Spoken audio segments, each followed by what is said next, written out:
नमस्कार। फिर से एक बार स्वागत है मेरे चैनल पर। मैं हूँ राज।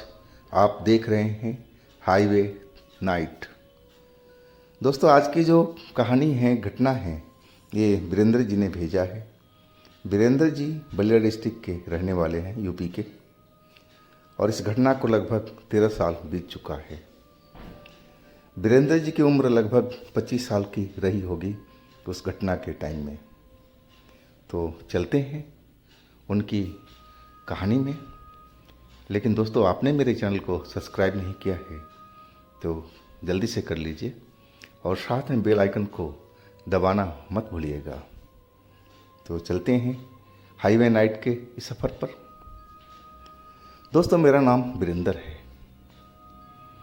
वो मनहूस रात में कभी भूल नहीं पाता हूँ। इस घटना को तो काफ़ी दिन बीत चुके हैं, लेकिन जब भी याद करता हूँ तो लगता है ये घटना बस कुछ ही पलों की है, कुछ ही टाइम की है। मैं सिहर जाता हूँ उस घटना से। मैं शहर से वापस आ रहा था अपने गांव ट्रेन के द्वारा, और ट्रेन थी कि लेट हो चुकी थी। एक तो बरसात का मौसम था, रुक रुक के बारिश हो रहा था। अब मेरा जो ट्रेन मेरे स्टेशन पर पहुंची तो रात के करीब 11 बज रहे थे। बाहर बरसात हो रही थी। मैं ट्रेन से उतर कर के और देखने लगा कि हमारे गांव का कोई साधन है कि नहीं है। लेकिन हमारे गांव का क्या, वहाँ तो कोई साधन नाम की चीज़ थी ही नहीं, बरसात की वजह से, और रात भी काफ़ी हो चुका था। बारिश में थमने का इंतज़ार करने लगा कि बारिश थमे तो मैं पैदल ही अपने गांव की तरफ चल पड़ूं। मेरा जो गांव था स्टेशन से लगभग 3-3.5 किलोमीटर की दूरी पर था, और मैं 25 साल का लगभग था, जवान था। तो ये दूरी कोई मेरे लिए ज़्यादा नहीं थी पैदल का। और वही मैं बरसात का रुकने का इंतज़ार कर रहा था। मैंने देखा वहाँ पर 3-4 लोग और भी बारिश रुकने का इंतज़ार कर रहे थे। मैं पूछा, भाई आप लोग कहाँ जाओगे? तो वो बोलने लगे, जो हमारा गांव था उससे अगला गांव था उनका, यानी कि बारिश रुकने दो, फिर साथ में चलते हैं। लेकिन वो कहे नहीं से हम अब नहीं जाएंगे, हम सुबह तक यहीं इंतज़ार करेंगे, और कोई साधन मिलेगा तभी हम जा पाएंगे, रात में हम पैदल सफ़र नहीं करेंगे। शायद वो लोग डर रहे थे, लेकिन मैं तो यंग था और मुझे तो डर नाम की कोई चीज़ थी ही नहीं। और थोड़ी देर के बाद में जब बारिश बंद हुई तो लगभग रात के 11:15 या 12 का समय हो गया था। और मैं बारिश से बचता हुआ, जो पानी रोड पर जमा था उससे बचता हुआ, मैं सड़क पर चल पड़ा अपने गांव की तरफ में। लगभग आधा रास्ता में पार कर चुका था। सड़क जो थी बिल्कुल सून सपाटा पड़ा हुआ था। कोई भी ट्रैफिक, कोई भी गाड़ी सड़क पर आती जाती दिखाई नहीं पड़ रही थी, शायद बरसात के कारण। नहीं तो वो रोड हमारा जो था चलता फिरता रोड था, लेकिन बारिश की वजह से उस पर कोई भी साधन नहीं चल रहा था, और हम पैदल चलते हुए अपने घर की तरफ बढ़ते जा रहे थे। अचानक जो बारिश थी दबा दबा दबा फटाफट पड़ने लगी, वो भी तेजी से, मोटे मोटे बूंद। अब मैं बारिश से बचने के लिए एक पेड़ की तरफ भागा। पेड़ घना था, मोटा तना था उसका, और मैं उसके नीचे जा कर के खड़ा हो गया। बारिश की बूंदें बाहर बहुत तेज तेज पड़ रही थी। खैर, मुझे इस पेड़ ने तो ओट दे दिया था, बारिश से मेरी बचाव हो रही थी, और समय बीतता जा रहा था। अब तो लग रहा था कि बारिश रात भर चलती रहेगी, बंदी नहीं होगी। मुझे तो ऐसे ही महसूस हो रहा था। बाहर बिजली कड़क रही थी, बादल गरज रहे थे, और झमाझम बारिश पड़ती जा रही थी। मैं अब जो खड़ा था पेड़ के पास में, वही सोचने लगा कि मैं अब क्या करूं, कितनी देर मुझे यहाँ रुकना पड़ेगा बारिश की वजह से। आधा रास्ता तो मैं पार कर ही लिया था। और तभी लगा कि पेड़ से कोई आवाज़ दे रहा है। वो मेरा नाम लेकर के बुला रहा है। और वो जो आवाज़ थी किसी लेडीज की थी, औरत की आवाज़ थी। कोई मुझे मेरे नाम से पुकार रहा था, वीरेंद्र वीरेंद्र। वो आवाज़ बिल्कुल हल्की सुनाई पड़ रही थी बारिश की वजह से। अब मेरे नाम सुन कर के, अपना नाम सुन कर के मैं चौंक सा गया था। मेरे जो कान थे सुनने लगे कि आखिर कौन है जो मेरा नाम पुकार रहा है, और वो भी इतनी रात को और इस सुनसान जगह पर, जहाँ बारिश से मैं घिरा हुआ एक पेड़ के पास में खड़ा हूँ। और धीरे धीरे आवाज़ वो मुझे तेज सुनाई पड़ने लगी। और जिधर मैं सुनने की कोशिश करता वो आवाज़ उसी साइड से आ रही थी। मुझे ये समझ में नहीं आ रहा था कि आखिर कौन है औरत जो मेरे को पहचानती है और वो दिखाई नहीं पड़ रही है। नाम तो मेरा सही ले रही है लेकिन नज़र नहीं आ रही है। मैं वैसे तो डरता नहीं था, लेकिन ये सब घटना देख करके एक बदन में सिहरन सी हो गई थी कि कहीं ये कोई भूत प्रेत का कोई घटना तो नहीं है, कोई जो चुड़ैल फुड़ैल होती हैं वो तो नहीं मुझे बुला रही हैं। लेकिन मैं इन चीज़ों पर कभी विश्वास नहीं किया था और मैं करना भी नहीं चाहता था। और जो आवाज़ थी रुक रुक करके फिर सुनाई पड़ने लगी, वीरेंद्र वीरेंद्र वीरेंद्र। बस ऐसे ही आवाज़ मेरे कानों में आ रही थी। अब जो बारिश थी वो तो बिल्कुल नहीं रुक रही थी और मेरा दिल का धड़कन बढ़ रहा था कि आखिर कौन है जो मेरा नाम तो पुकार रही है, लेकिन कहाँ से आवाज़ आ रही है और दिखाई क्यों नहीं दे रही है। अब मैं पेड़ की चारों तरफ देखने लगा। मैं आइडिया करने लगा कि बाहर तो बारिश हो रही है, बाहर से तो कोई बोलेगा नहीं, जो भी होगा इस पेड़ के पास में ही होगा। और जो पेड़ था मोटा और घना था, उसका तना भी बहुत मोटा था। अब मैं उस तना के चक्कर काटने लगा। आधा ही चक्कर पहुंचा था मैं और तभी मुझे कोई औरत का झलक दिखाई पड़ा। वो औरत जो थी वो लाल कपड़ों में थी। और मैं जब देख लिया कि मैंने पेड़ के दूसरी साइड में औरत खड़ी है तो मेरे कदम जो थे रुक गए। मैं आवाज़ दिया, कौन है आप मुझे कैसे जानती हैं, मेरा नाम कैसे जानती हैं आप। अब जो औरत थी वो जो पेड़ में छिपी हुई थी तने के पीछे, वो मेरे सामने में आने लगी। मैं देखा तो वो लगभग 30 के आसपास की औरत होगी और लाल साड़ी में सुंदर भी लग रही थी चेहरा उसका, और मेरी तरफ वो बढ़ती आ रही थी। अब वो आवाज़ नहीं लगा रही थी, बस मेरी तरफ देखती हुई और नज़दीक आती जा रही थी। मेरे को दिल में संशय हुआ कि ये जवान औरत है ये भी, और कोई ऐसे नज़दीक थोड़ी आता है, कुछ ना कुछ तो चक्कर है।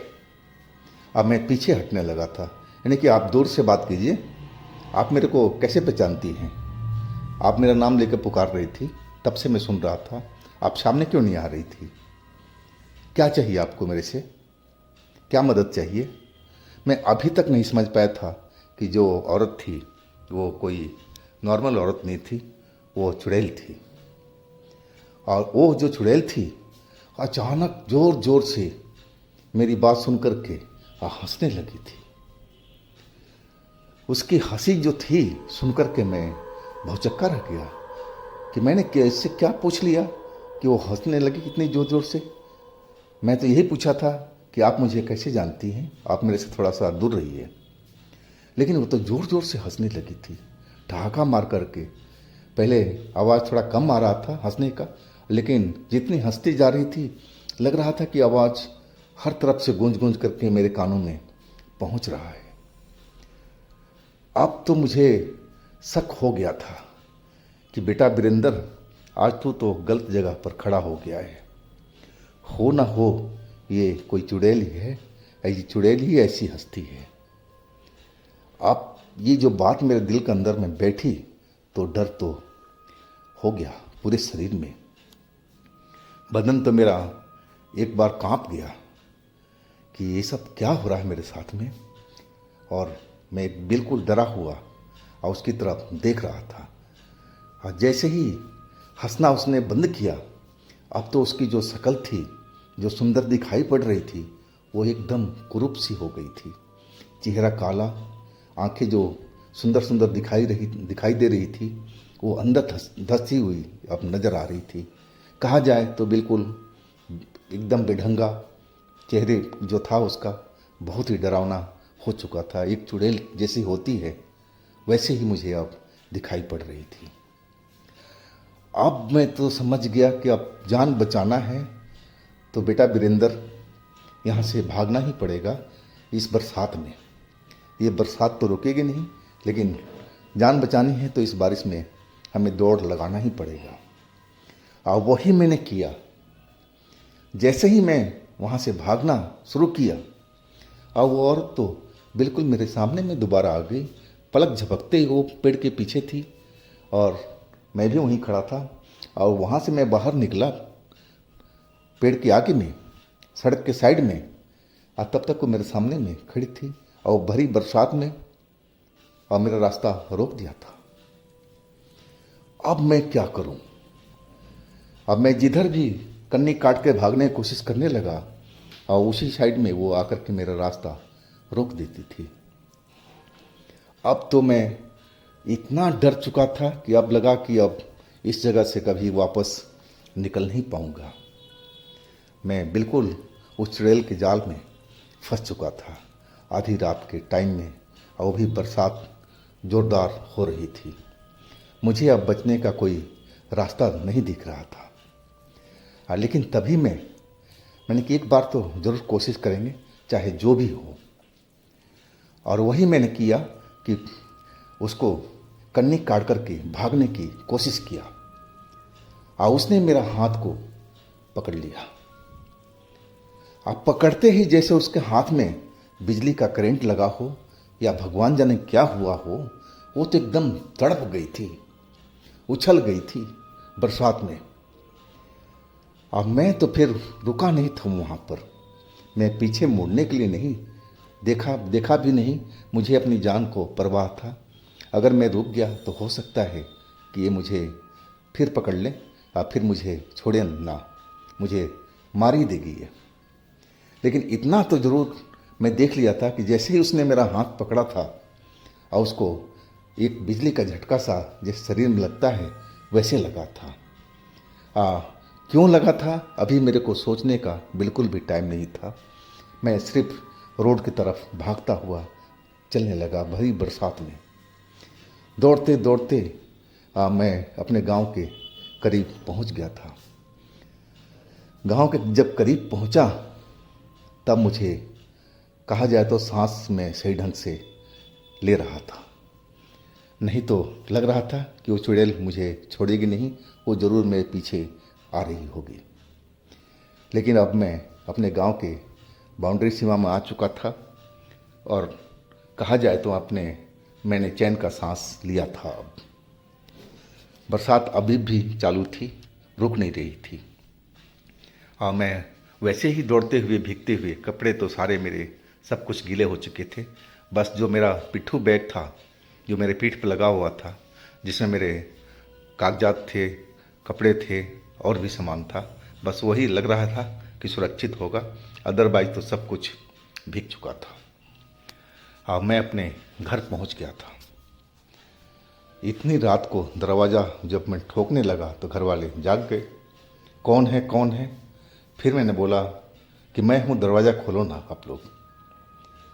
और फिर मेरी आवाज़ सुन करके मम्मी पापा ने दरवाजे पर आके दरवाज़ा खोला और मुझे डांटने लगे देखते ही। अरे तू इतनी रात को कैसे आ रहा भाई? तेरे को डर नहीं लगता? और भी बरसात में भीगता हुआ, तू पागल हो चुका है? अरे तू स्टेशन पर रुक जाता। वो 36 बातें मुझे दरवाजे पर ही सुनाने लगे थे। लेकिन गलती तो मैंने किया था। ये तो मुझे पता था कि मुझे स्टेशन पर रुक जाना चाहिए था, जबकि वो भी लोग जो थे मैंने देखा था वो भी नहीं आ रहे थे। शायद यही कारण होगा कि वो जानते होंगे कि उस जगह पर वो कोई चुड़ैल या भूत या कोई आत्मा रहती है, लेकिन मुझे ज़रा भी उन्होंने हिंट नहीं दिया था। अगर हिंट दे देते तो शायद मैं उस जगह पर रुक सकता था। खैर, अब जो भी हो चुका था, अब तो मैं घर पर सुरक्षित आ गया था और सारा किस्सा मैंने अपने माँ से बताया।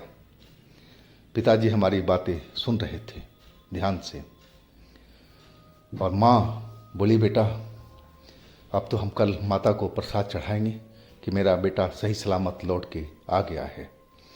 बेटा, माता का ही कृपा है कि तू बचा हुआ है। तेरे जो देख रहा है ना गले में, ये जो ताबीज़ हमने माता रानी का फ़ोटो वाली मैं बचपन से ही लगा कर रखती थी, तुझे नज़र भी ज़्यादा लगता था, इसी वजह से मैंने चांदी की माता रानी का तस्वीर बनवाई थी। तब से माता रानी तेरी रक्षा करती आई है। मुझे तो यही महसूस हो रहा है कि ये ताबीज़ की शक्ति से, ये लॉकेट की शक्ति से ही तेरी जान उस जगह पर बची थी। जैसे ही उसने चुड़ैल ने तेरा हाथ पकड़ना चाहा, तभी उसको बिजली का झटका लगा था ना। माँ बोलने लगी, नहीं कि हाँ माँ, ऐसे ही मुझे महसूस हुआ था। वो तड़प उठी थी मेरा हाथ पकड़ते ही। माँ बोलने लगी कि देवी माँ का ही कृपा है बेटा कि तू सही घर पहुँच गया है। कल सुबह नहा धो लेना, हम लोग मंदिर चलेंगे माता रानी के प्रसाद चढ़ाने। इस घटना के तो साल बीत चुके हैं, लेकिन घटना सही मायने में मैं भूल नहीं पाता हूँ मेरे दोस्तों। तो ये जो कहानी है ये वीरेंद्र जी का है। अगर आपके पास भी इस तरह की अपनी कोई स्टोरी है, कोई अपनी आप बीती है, तो आप मुझे इंस्टाग्राम पर या मेरे व्हाट्सएप नंबर पर शेयर कीजिएगा। और मेरे दूसरे चैनल पे भी आप लोग विजिट कीजिए, उनमें भी अच्छी अच्छी हमने कहानियाँ डाली हुई है जो बेहद आपको पसंद आएगी। चैनल का लिंक मैं डिस्क्रिप्शन बॉक्स में दे रखा हूँ, तो आप लोग एक बार ज़रूर जाइएगा मेरे चैनल पर। मेरे इस चैनल को भी सब्सक्राइब कीजिएगा, लाइक कीजिएगा, शेयर कीजिएगा। फिर मिलते हैं अगले दिन दोस्तों, एक नई घटना, एक नई कहानी के साथ में। आप लोग अपना बहुत ही ख्याल रखिएगा। नमस्कार।